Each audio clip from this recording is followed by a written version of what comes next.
Olá, no estudo de hoje, estudo 158, temos várias mitzvot relacionadas aos sacrifícios, sobre detalhes dos sacrifícios. Então, primeiro temos o mandamento 60, oferecer gado com idade mínima determinada. Não é só gado, mas qualquer animal que ele era levado ao altar. E tinham sacrifícios que eles poderiam ou deveriam ser levados no primeiro ano de idade do animal, quando o animal estava no seu primeiro ano de vida. Então esses animais têm uma idade mínima, por mais que eles devem ser ou eles poderiam ser sacrificados no seu primeiro ano de vida, teria que esperar 8 dias para sacrificar ele. É um mandamento positivo, a Torá escreve isso daqui na afirmativa. Todos os sacrifícios serão levados a partir do 8º dia. A partir do 8º dia ele será aceito como um sacrifício para Deus. Então o que nós entendemos? Que antes disso ele não é aceito, ele não deve ser levado como sacrifício. Só que devemos realçar que é uma mitzvah positiva, isso aqui não é uma proibição. O que se entende é que é proibido levar um sacrifício com menos de 8 dias de vida, porém a forma que a Torá escreveu isso aqui é na afirmativa com uma instrução, que todos os sacrifícios devem ter 8 anos de vida no mínimo. A partir do 8º dia você pode... 8 anos não, desculpa, 8 dias, que é todos os sacrifícios eles serão aceitos a partir do 8º dia, não antes.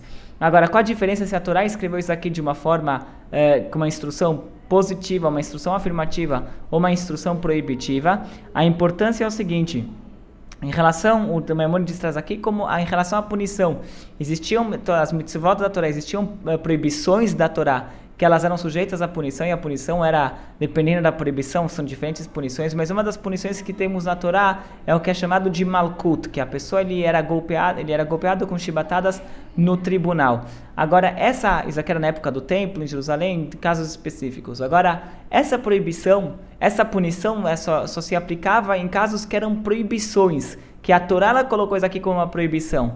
Em casos como o nosso, que a Torá, que na verdade se subentende uma proibição, mas a Torá ela colocou isso aqui de uma forma de instrução, nesses casos não era sujeito à punição. Então, no nosso caso, que a Torá ela escreve que tem uma proibição, que um animal com menos de 8 dias não poderia ser sacrificado. Só que da forma que a Torá escreveu isso aqui, numa forma, na afirmativa que a partir do 8º dia ele é aceito, e se subentende que antes do 8º dia ele não é aceito, e como a Torá colocou isso aqui numa forma afirmativa, então a gente considera isso aqui como mandamento e não uma proibição.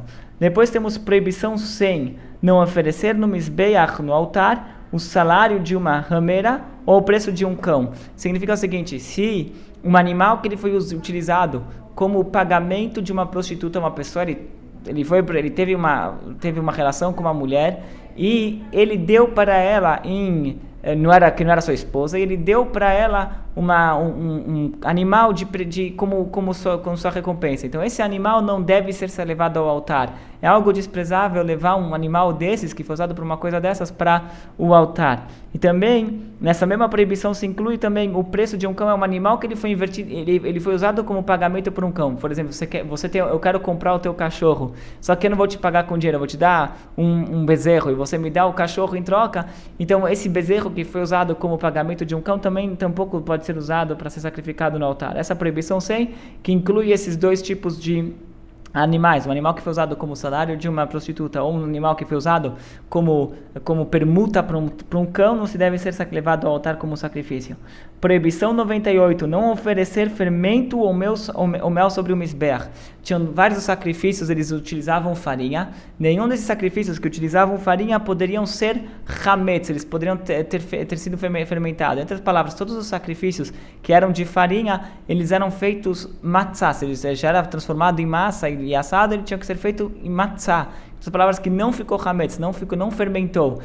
A medida de fermentação, o tempo de fermentação a partir do momento que a farinha entrou em contato com a água. Se passaram 18 minutos ou 24 minutos, dependendo da opinião, então isso aqui era considerado farinha que fermentou e é proibido levar para o altar. Então, todos os cuidados que nós temos na preparação da matzá do Pesach para que ela não fique hametz, então assim, esse cuidado os sacerdotes tinham que ter quando eles traziam sacrifícios de farinha no templo, no altar, que nenhum deles poderia ter sido transformado em fermento, ter fermentado. Ou a proibição do mel, que também se inclui nessa proibição. O mel não é qualquer coisa adocicada, ele traz aqui, na verdade não é não é o mel específico, não é só o mel, mas qualquer suco de frutas é considerado mel, que é um suco mais doce, era proibido se levar para o altar. Depois temos o mandamento 62 e a proibição 99, que elas na verdade é o mesmo assunto, só que a Torá ela colocou essa instrução em duas vias, como uma proibição e como uma instrução afirmativa. O mandamento 62, que é levar sal com cada sacrifício, deveria se colocar sal em todos os sacrifícios. O que subia no altar, se colocava sal, e a proibição 99 é que não oferecer um sacrifício sem sal, não deixar de colocar o sal no sacrifício é uma proibição, você tem que colocar o sal, você está cumprindo o mandamento positivo, e se você leva um sacrifício sem sal, não só que você deixou de cumprir o mandamento 62, que é levar o sacrifício com sal, mas também você transgrediu a proibição 99, que é de não colocar o sal. Então, essas que são as mitzvot do estudo de hoje. Tem explicações por que o sal era necessário nos sacrifícios.